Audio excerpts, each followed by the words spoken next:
Vande Mataram.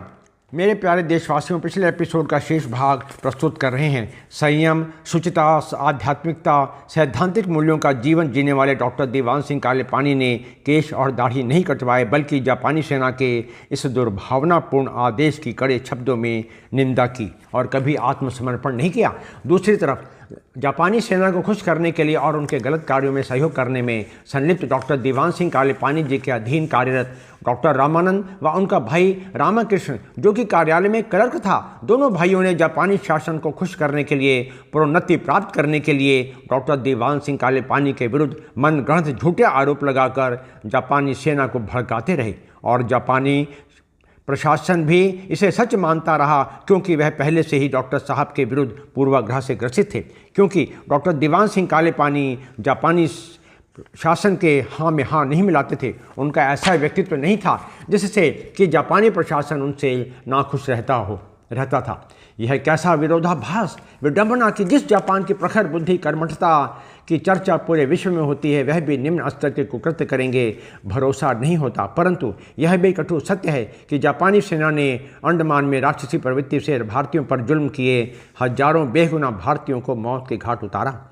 Doctor Devansh Singh कालेपानी के लिए अंडमान का समाज यह बताता था कि डॉक्टर देवांश सिंह कालेपानी अंडमान के समाज की सहायता करता था, उनके अधिकारियों के लिए गरजते थे, और वह भी कभी भी जापानियों से डरे नहीं। वह इकलौते थे जिन्होंने बेगुनाह भारतीयों, जिनको जापानियों ने गोलियों का निशाना बनाया था, उनका कफन बनाकर दफन किया।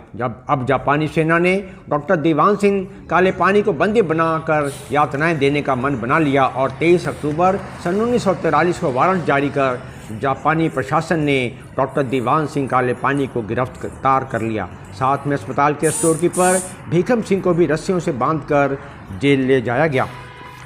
15 दिन तक डॉक्टर देवांश सिंह कालेपानी को निर्दयतापूर्वक यातनाएं दी गईं कि वह यह स्वीकार करें कि वह ब्रिटिश शासन के जासूस हैं। परंतु डॉक्टर देवांश सिंह कालेपानी ने झूठे मनगढ़ंत आरोपों का बार बार खंडन किया कि यह सब झूठ है। परंतु जापानी सेना उन पर लगातार अत्याचार करती रही, ऐसे अत्याचार की रूह भी कांप जाती है। परंतु जापानी शासन हृदय में कितना जहर और अपराधी प्रवृत्ति के थे कि डॉक्टर देवांश सिंह कालेपानी से जोर जबरदस्ती से यह उगलवाना चाहते थे कि वह ब्रिटिश शासन के जासूस हैं।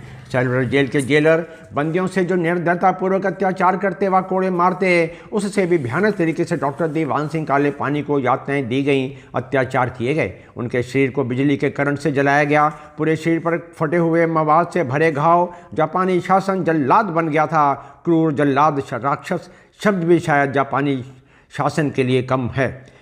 हम केवल कल्पना कर सकते हैं कि लगातार निर्दयतापूर्वक अत्याचार के बाद भी क्रूर, जल्लाद जापानी शासन का मन नहीं भरा।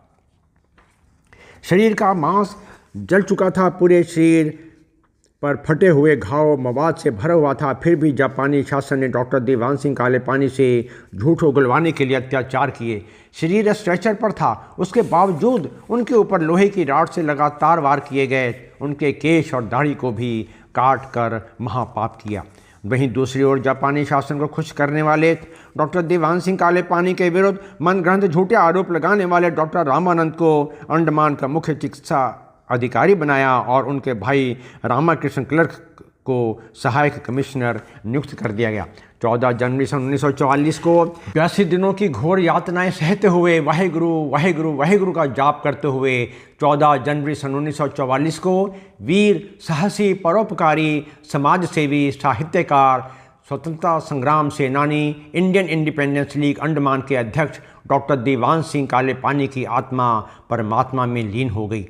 अंडमान समाज के मसीहा डॉक्टर देवांश सिंह कालेपानी के पार्थिव शरीर को लाल कंबल में लपेटकर जंगली घाट में पेट्रोल डालकर जला दिया गया। अंडमान के जनमानस को जब यह सब पता चला तो पूरा अंडमान शोक में डूब गया। हाय हाय, भारत माँ के वीर सपूत के अंतिम संस्कार का स्थान भी आज किसी को पता नहीं है। पंजाबी साहित्य की अनमोल रचनाएं, उनके वस्त्र, सामान, सब कुछ क्रूर, जल्लाद जापानी शासन ने नष्ट कर दिया।